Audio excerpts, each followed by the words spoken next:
Hi friends, இன்றைக்கி என்ன பார்க்க போகிறோம் அப்படின்னா, சீரக சம்பா அரிசியை வச்சு வெஜிடபிள் பிரியாணி எப்படி பண்ணலான்னு தான் பார்க்க போகிறோம். எப்படி பண்ணலான்னு பார்க்கலாம் வாங்க, வீடியோக்குள்ளே போகலாம். அதுக்கு வந்துட்டு ஃபஸ்ட்டில் வெஜிடபிள்ஸ் எல்லாமே நான் ரெடி பண்ணி எடுத்து வச்சுருக்கேன். கேரட், உருளைக்கிழங்கு, பச்சை பட்டாணி, மீல் மேக்கர் இது நாலும் நான் எடுத்து வச்சுருக்கேன். அப்புறம் வந்துட்டு ஆனியன் வந்துட்டு ரெடியாக கட் பண்ணி எடுத்து வச்சாச்சு. 2 பச்சை மிளகாய் எடுத்து வச்சுருக்கேன். அப்புறம் புதினா, கொத்தமல்லியும் எடுத்து வச்சாச்சு. 2 பழ தக்காளியும் கட் பண்ணி எடுத்து வச்சுக்கிடலாம். கொஞ்சம் போல் பட்டை, 2 ஏலக்காய், 3 லவங்கப்பூ, 5 போல் முந்திரி, ஒரு பிரியாணி இலை போட்டு எல்லாத்தையும் நல்லா வறுத்து விட்டுடலாம். எண்ணெயிலையுமே கொஞ்சம் நெய் ஆட் பண்ணிக்கிட்டால் நல்லாயிருக்கும். இப்போ வந்துட்டு ஆனியன் கட் பண்ணி எடுத்து வச்சோம் பார்த்தீங்களா, அந்த ஆனியன் வந்துட்டு நல்லா வதக்கி விட்டுக்கிடலாம்.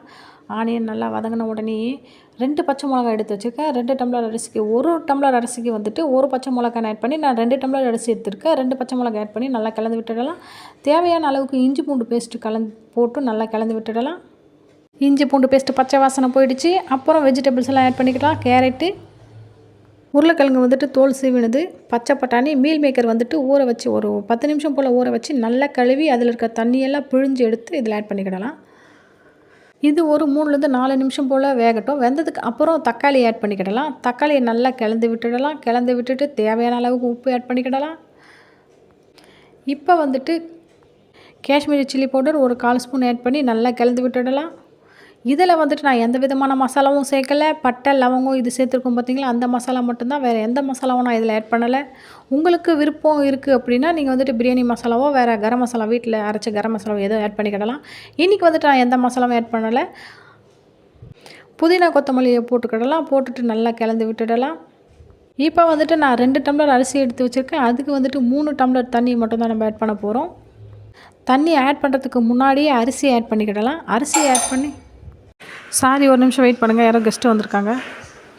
அரிசி வந்துட்டு உடையாத அளவுக்கு நல்லா கிளந்து விட்டுடலாம். ஒரு 2 நிமிஷம் பொறுத்து 3 டம்ளர் தண்ணி எடுத்து வச்சோம் பார்த்தீங்களா, அந்த தண்ணியை ஆட் பண்ணிக்கிடலாம். நல்லா கலந்து விட்டுக்கிடலாம். நாம் வந்துட்டு இன்றைக்கி ஒரு லெமனை எடுத்து அதில் 1/4 பங்கு அளவுக்கு கட் பண்ணி அந்த லெமன் ஜூஸை வந்துட்டு இதில் ஆட் பண்ணிக்கிடலாம். தேவையான அளவுக்கு ஜூஸ் ஆட் பண்ணிக்கோங்க.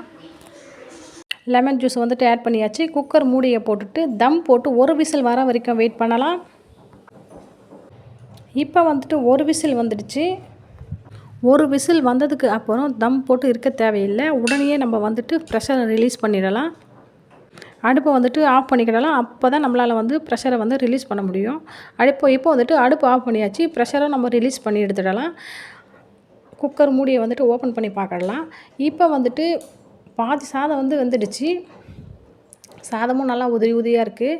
இப்போ வந்துட்டு அடுப்பை வந்துட்டு ஃபுல்லாக லோ ஃப்ளேமில் வச்சு குக்கர் மூடியை திருப்பி போட்டு ஒரு 10 நிமிஷம் போல் வச்சு மூடி வச்சுட்டு திறந்து பார்த்தோம் அப்படின்னா, ஆஹா, உதிரி உதிரியான வெஜிடபிள் பிரியாணி சூப்பராக ரெடி ஆகிடும். இப்போ வந்துட்டு 10 நிமிஷம் போல் ஆகிடுச்சு. திறந்து பார்க்கலாம், எப்படி இருக்குன்னு பார்க்கலாம். இப்போ பாருங்கள், சாதம் வந்துட்டு எவ்வளோ உதிரி உதிரியாக இருக்குன்ட்டு. இந்த வீடியோ உங்களுக்கு பிடிச்சிருக்குன்னு நினைக்கிறேன். இது கூட ஆனியன் வச்சு சாப்பிட்டா வேறு லெவலில் இருக்கும் டேஸ்ட்டு. ப்ளீஸ் நம்ம சேனலுக்கு சப்போர்ட் பண்ணுங்கள். நம்ம சேனலுக்கு லைக் பண்ணுங்கள், ஷேர் பண்ணுங்கள், கமெண்ட் பண்ணுங்கள், சப்ஸ்கிரைப் பண்ணுங்கள். தேங்க்யூ ஃபார் வாட்சிங்.